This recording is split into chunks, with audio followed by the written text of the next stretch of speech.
Welcome to Wing Academy Video, an extension of Wing Academy of Unfoldment. I'm your host, Diane Wing, and my show focuses on how to use spiritual concepts in the real world.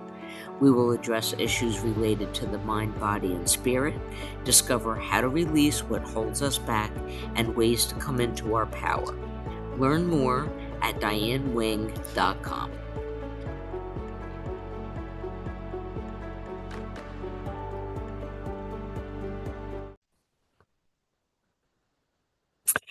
Today, I am pleased to welcome Maureen Henry.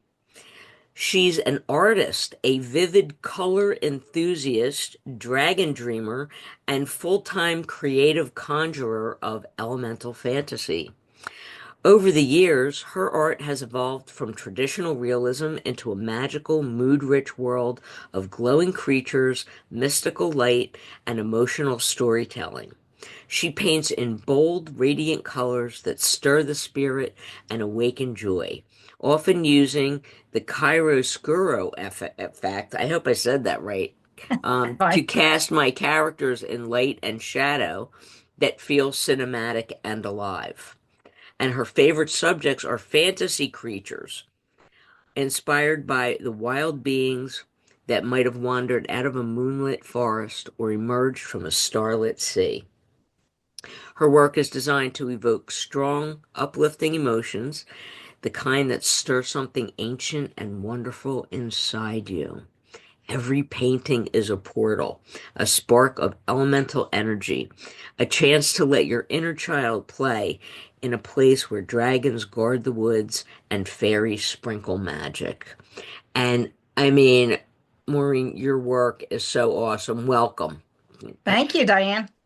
How what did I know I didn't pronounce that word right. Tell us more about how to pronounce it and what that effect is. I have a little trouble. Chiaroscuro. It's an Okay. effect of drama, like light and shadow, bright against dark, so that it really creates something than just kind of a neutral, kind of monotone painting. So, like in my Huh. dragons, I have, Smolder Dash, for example. I have the bold color purple, and the light behind them is more bright. So I often have that and like moonlight against, different color. So yeah, I use a lot of that effect. It could be, so yeah, you can see the smolder dash on the right, that type of effect right Okay, it's there. very Yeah. cool and it adds depth to the Yeah. picture also. I mean, to have that creature coming out of, the background Yeah. is really cool. Um, no, they're really beautiful. Thank And you. to be an artist and to be able to illustrate your own books is so cool. Thank you. Because Yeah. it's And it. Go ahead. It yeah, no, and so that's really, I think, a unique thing as well too. I mean, I really started out as an artist. I am an artist. I consider myself more of an artist than a writer. So I wanted to express myself in many different ways. So I learned illustration, and illustration is all really about telling a story through pictures.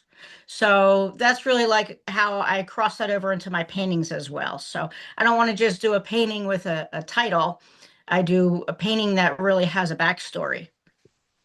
Very cool. Well, you did write a children's book and illustrated it, and this is Yes. the cover for that. And I have to tell you, as a kid, I spent most of my time in the woods. That's my favorite place in the whole world. So I love that you put the story into the woods. Thank you. Yeah, that's where I grew up. So it was a really, really special place. And I feel so lucky and blessed to have grown up there. It was a place called Breyer Training Area, and it was in Pennsylvania in Elkins Park. So it's really not far from here. And unfortunately, it no longer exists. It was sold. It belonged when my dad actually. So what happened was my dad was got a job as a park ranger there, and in 1968, and I was born in 1969. on that property there. And that little log cabin that's there, that's what we lived in, that house. So this was myself there and my siblings, and we grew up in that beautiful, wonderful place. It was almost like Disney, the magical world, but in the woods. So, and Oh I just had man. such a wonderful childhood. So I really wanted to bring that back to the next generation, because there's so much of, the electronics and everything, but we grew up running around in the woods as you probably did too, right? And this Yes. just can really bring you back, and we want to share our experiences with the next generation. So that's really why I created Adventures at Briar Woods. And then the subtitles is The Case of the Missing Necklace. So who doesn't love a good mystery? So I Right. tie in my youth and where I grew up to a mystery. So that's what Adventures at Briar Woods is all about. That's awesome. Yeah, there's nothing more magical to me than the woods. I mean, Yeah, not only the different kind of plants and trees and animals, but if you come across like even a little creek or something back there, yeah, and it's like, oh, like the whole world opens up, it seems. We used to build like dams and uh, just to yeah, yeah. interact with it. Yeah, and swim in the stream and everything. And that's what Adventures at Briar Woods is all about, because we had a whole world there. I mean, there was a cave there, there was a creek going through it, Boy Scouts camped on it. So we had all this interaction, all this fun stuff. You have so much imagination that you do. We climb these trees in the book.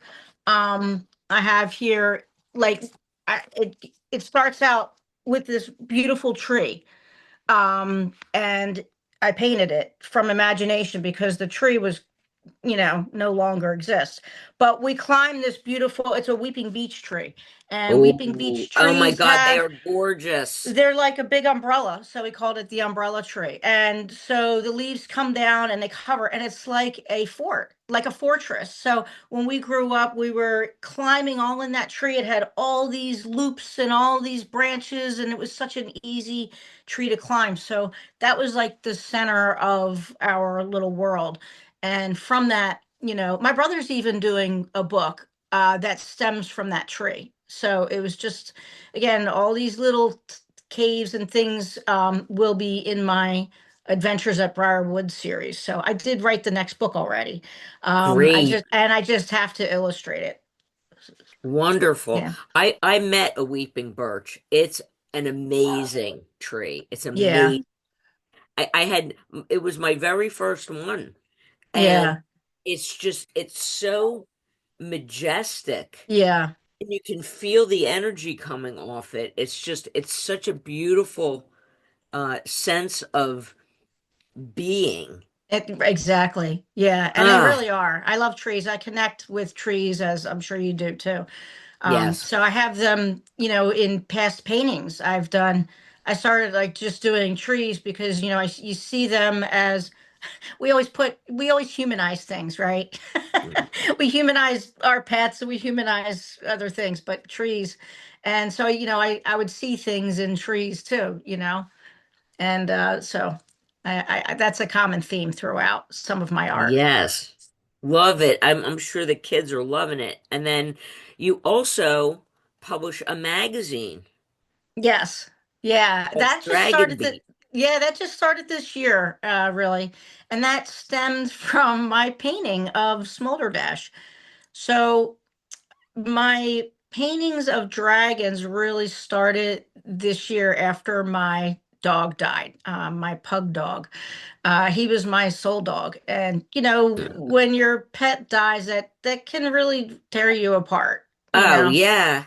Yeah. And so I really needed to get back to basics, and really get paint on my hands and really dive in, because painting really is my therapy. I mean, just it's a way of expression. It really takes me out of the world and really into being mindful. So that's what painting really does for me. And I always just I just needed to get back to get out of that grief. Um, so when I got back into painting, I started with a mural, which is behind me, and I painted, honored my dogs, and I painted my pug dog and my other dog and did a really colorful abstract background. And that really, Let, we yeah, could see now we it. can see it better. Okay, there we go. So there is the mural that I did. And all of that background and everything, it really clicked for me to get into color, you know. So then I started with birds.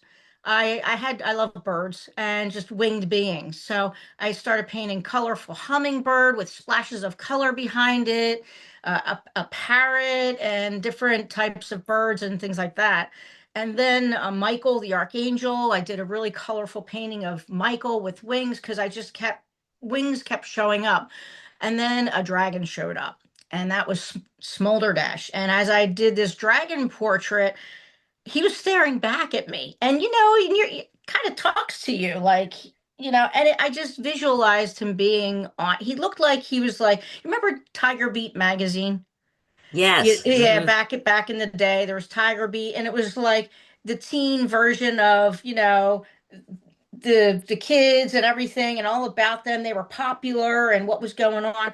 Well, this dragon that I had, it looked like, he was wanted to be on the cover of a magazine. Like I belong on the cover of a magazine. He was like a good looking hot dragon, and I'm like, Dragon Beat magazine, So then it's just right there on the easel.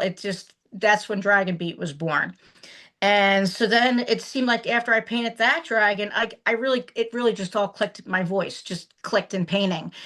All these dragons just started kind of showing up and like as if they wanted to be on the next issue, So that's really kind of what's going on. I'm painting these dragons, and then I had Moon Cinder, and she's on the next one, and Shamara, the water dragon, is on the next one, and they just keep coming out.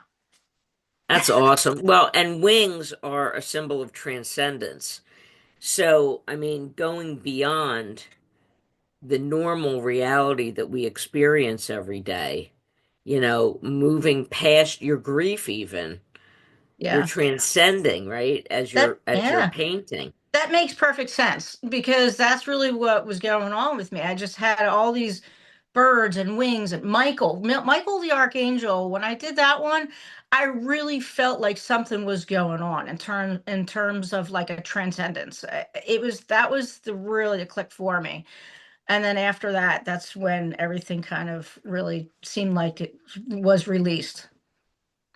Yeah, I'll say. Well, I think as creatives, I think when we're in the zone, we're channeling.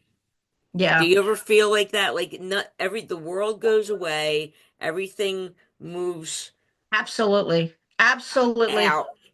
Yeah. Yeah, 1,000%. I mean, whether we are consciously aware of it or not, I think that's what's going on artistically for us. Whether we're painting or writing or doing other types of things, I think we're channeling something for sure. And I don't know if right now I'm channeling dragons or not, but it sure feels like it. Yeah. Or if I'm channeling something just as energy, so to be able to express that so that others can connect with it, that's what I feel like is going on. So I'm Yeah. hoping that others do connect with it. So as much as I am giving to it, because all of my heart and soul goes into my paintings. So I just hope others feel that when they see it. Right. So you're trying to evoke an emotional response. Yeah. And because you use the word portal, I'm feeling like you want to take them someplace else. That's exactly true. That's exactly it. Yeah, when others see it, I really want to spark. Well, first of all, I want them to sense something through the color and something visual to, for it to be pleasing to their eye. So I want them to say, wow, that's really cool. And then take them to their imagination because, it's a whole nother realm, a whole nother world. And so I want them to experience that as well. So then if they're interested, they can go in and my website and read the backstory because it's not just a creature on my canvas. I'm making a story about them as well. They all have different personalities, to them. At least that's the way I feel it. So, yeah. Well, even the way you draw them, the way that the colors you're using, whether it's a more dense body type or more slender one, I mean, that all feeds into the story or is the result Exactly. of the backstory. Yes, exactly. Yes, the way it's intentional. So the way I paint them is hopefully they can see the personality come through. It's hard to do that, and I just through the painting and how I do it, I hope that they do see that there's a little bit of the personality within that painting. So I'm painting one right now behind me. Well, I don't know if we can see it. It's a wintry, you can see just a small in the Oh, background yeah. there, but it's a dragon that is for winter. And he's more of a polar bear, white dragon, and he's kind of got a belly, and he's a roly poly, fluffy, goofy kind of a winter dragon. So, I'm painting him that way, that he's soft and maybe cuddly.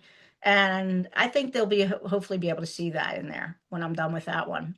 So the people who buy your art can connect with the dragon who best reflects their own personality type. Yeah, exactly. And I do. I have all different kinds of personalities with these dragons.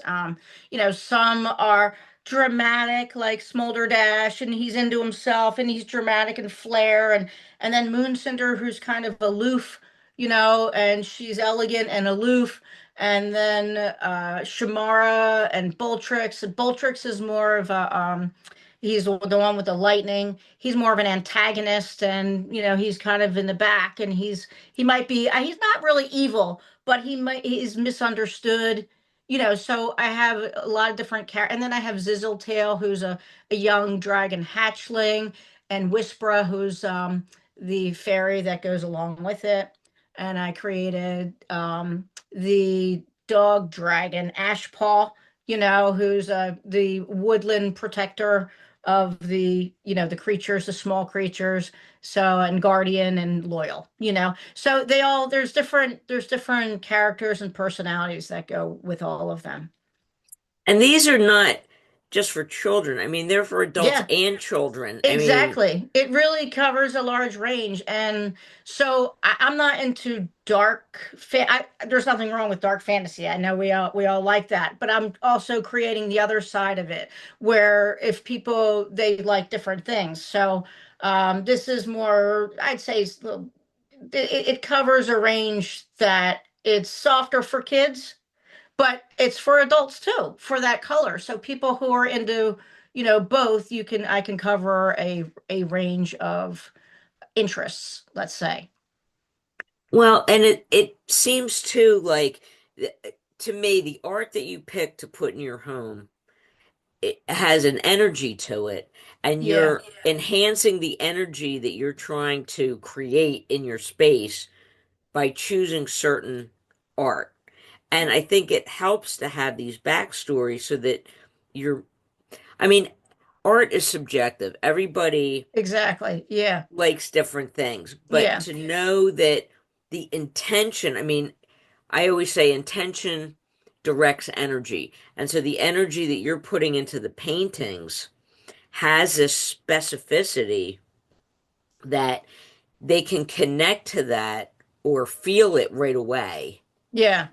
So, and then they can also add their own sense of the art piece. Exactly, exactly. And people have different energies and feelings at different times in their life too, right? So they Yeah. may connect with something at one point and then another or just like to see both sides of things because we have both sides of energy, good, evil, dark, light, and it may go according to our moods and shifts in our energy at times. So we may select something one time and then want something different at another time. I mean, I do it as well, sometimes I'm in a mood, I want to read something that's kind of moody or something like that. And other times I want to read something more uplifting and, so we have Sure. those shifts in energy.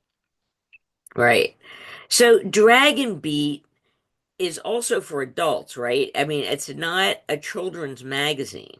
Exactly. It's actually geared towards adults. So, but it's absolutely kid friendly, you know. It's geared towards adults, you know, I call it more of a fantasy lifestyle magazine. So in Dragonbeat, it has, here we go. This is issue 2. I have issue 1 and issue 2, and I'm just starting issue 3. But I have different things in here about art, um, adopt a dragon, you know, where someone can go to my website and adopt a dragon, get a print, something like that.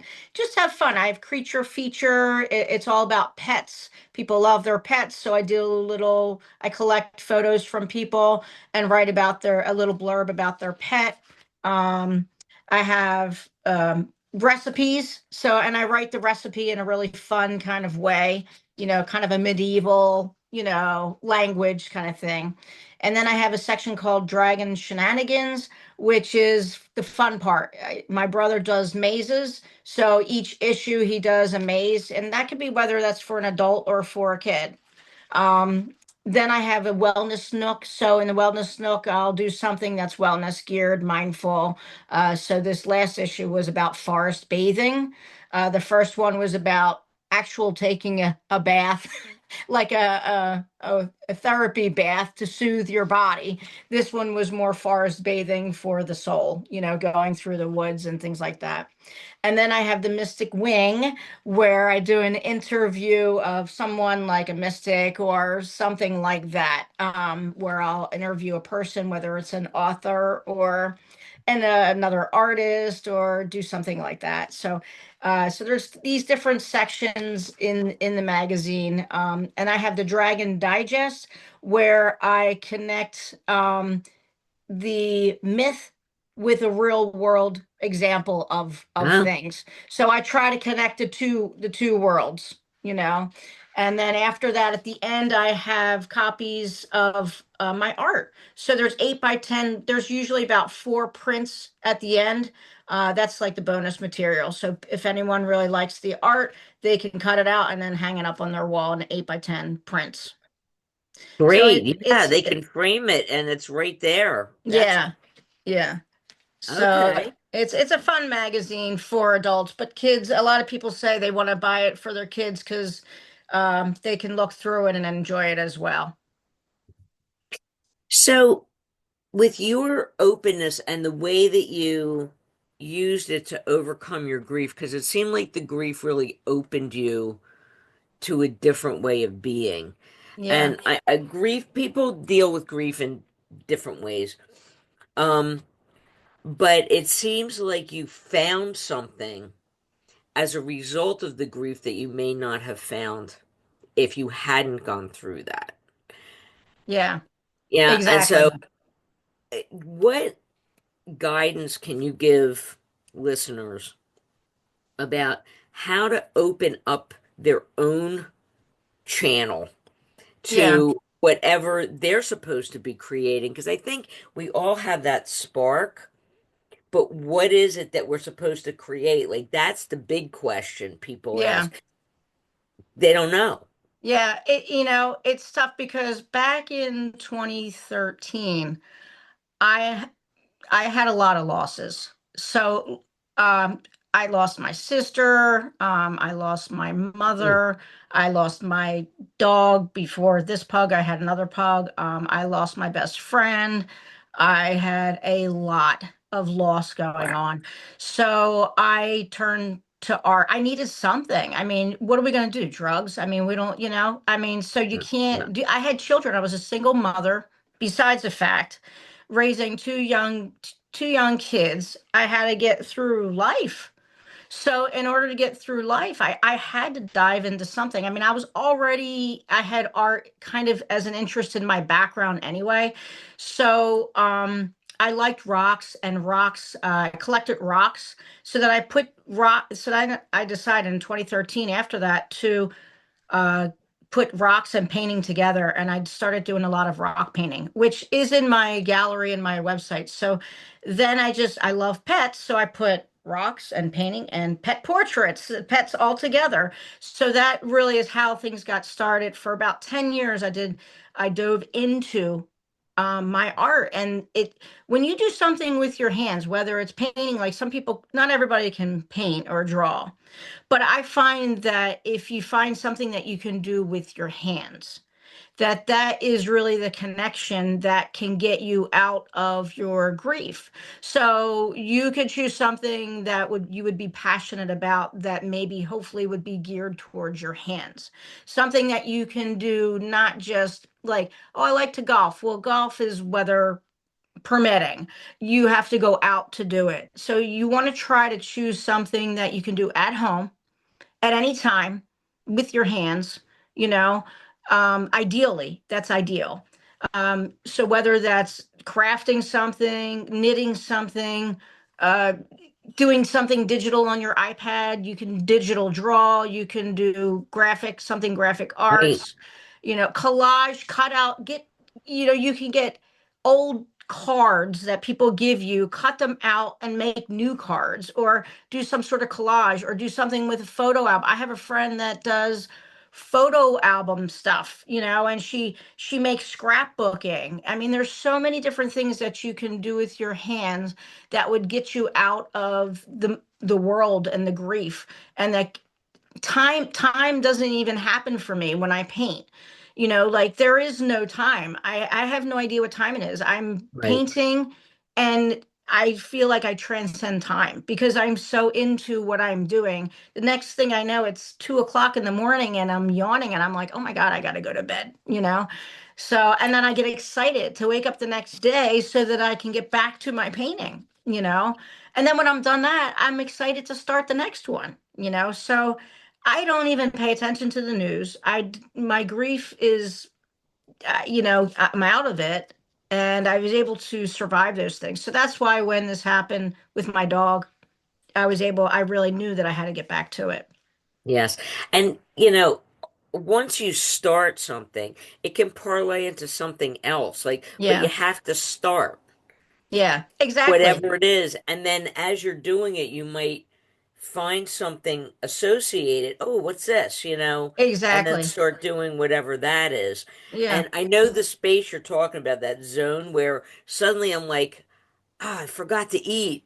Yeah, I forgot to eat. I mean, you could write, right? You're a writer, you can make jewelry, anything. So really, it's really doing something with your hands and your mind, that connection that I think would be helpful for people to really help their grief.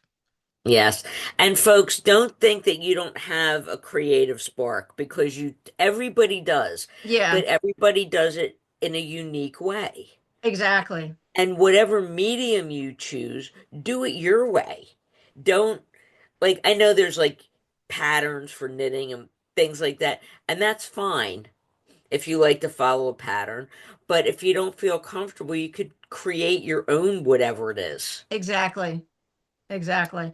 And don't compare yourself to other people, because you have your own way of doing things. My daughter, often I know she has an artistic eye. I know for sure, but she always was afraid to do it because she would compare herself to what I've done. Uh, But I've created things in practice. It takes practice over however many years, 30 or 40 years, and you can't compare yourself with somebody who's been doing something very long. So now she's finally realizing it. She's 25 now, and she's doing her own graphic creative designs. So she's oh, just getting into it, and I'm so proud of her. She has such a good eye, and she's really learning how to express herself in that way now.